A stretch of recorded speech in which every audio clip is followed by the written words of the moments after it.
हम अक्सर अपने बड़े बुजुर्गों के मुंह से सुनते हैं कि हमें हमेशा शुभ और सकारात्मक बातें करनी चाहिए।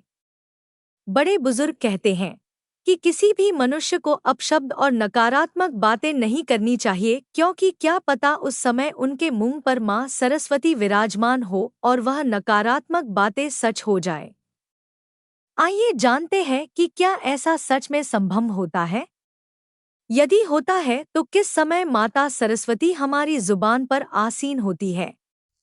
यह बात केवल कोरी कल्पना नहीं है और ऐसा वास्तव में देखा गया है। जैसा कि हम सभी जानते हैं, माता सरस्वती बुद्धि, ज्ञान और विवेक की देवी है। वह शब्द की माधुर्य और ज्ञानवती है। वीणा वादिनी सरस्वती ने ही सर्वप्रथम सृष्टि में स्वर भरे हैं। ऐसी मान्यता है कि माता सरस्वती से सर्वप्रथम स स्वर की उत्पत्ति हुई और इसी वजह से संसार के सभी नदी, नालों और पक्षियों को आवाज मिली। यह भी बेहद लोकप्रिय मान्यता है कि पूरे एक दिन यानी 24 घंटे में एक समय ऐसा आता है जब प्रत्येक मनुष्य के जुबान पर माता सरस्वती स्वयं आसीन होती है। इस विषय में ऐसा कहा जाता है कि इस समय उपरांत जो भी शब्द मनुष्य बोलता है वह सच हो जाते हैं। मित्रों, धर्म पुराणों के अनुसार रात्रि के 3:10 से 3:15 के 5 मिनट यह ऐसे होते हैं जो प्रत्येक मनुष्य की जुबान पर माता सरस्वती स्वयं होती है।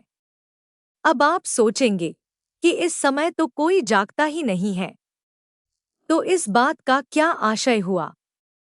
लेकिन ऐसा नहीं है। यह वह चरम सीमा समय है जब हमें किसी भी परिस्थिति में किसी प्रकार के अपशब्द या नकारात्मक बातों का वर्णन नहीं करना है।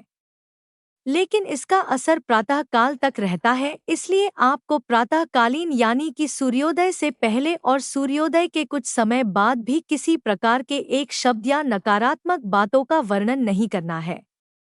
यदि आप किसी के लिए बुरा कह रहे हैं तो वे सच हो जाता है, किंतु वही नकारात्मक शब्द पुनः लौटकर वापस आपके पास ही आते हैं। यदि आप इस समय के उपरांत बिना कुछ इच्छा के मां सरस्वती का स्मरण कर ले, तो मां सरस्वती अत्यधिक प्रसन्न होकर आपको शुभ कार्यों के लिए आशीर्वाद देकर जाती है।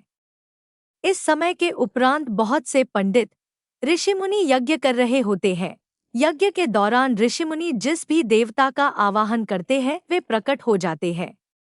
तो यदि आप भी मां सरस्वती का आशीर्वाद चाहते हैं तो बताए गए समय पर उनको याद करें और मनवांछित फल की प्राप्ति करें।